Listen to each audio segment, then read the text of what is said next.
एक गोष्ट लक्षात ठेव, कॅलेंडर बदलतं, पण माणूस तेव्हाच बदलतो जेव्हा तो ठरवतो. मागचं वर्ष कठीण गेलं असेल, अपयश, थकवा, लोकांची उदासीनता आणि स्वतःवरचं प्रश्नचिन्ह, हे सगळं तू शांतपणे सहन केलंस.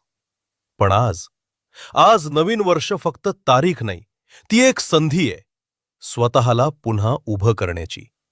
या वर्षी वचन दे, लोक काय म्हणतील यापेक्षा स्वतः काय बनायचंय याला प्राधान्य देशील. हळूहळू चाललास तरी चालेल, पण थांबायचं नाही.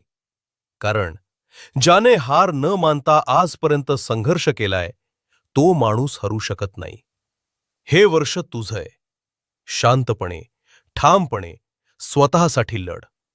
आणि जर खरंच मागचं वर्ष तुला जखमी करून गेलं असेल, पण या वर्षी तू स्वतःसाठी उभा राहायचं ठरवलं असेल, कमेंट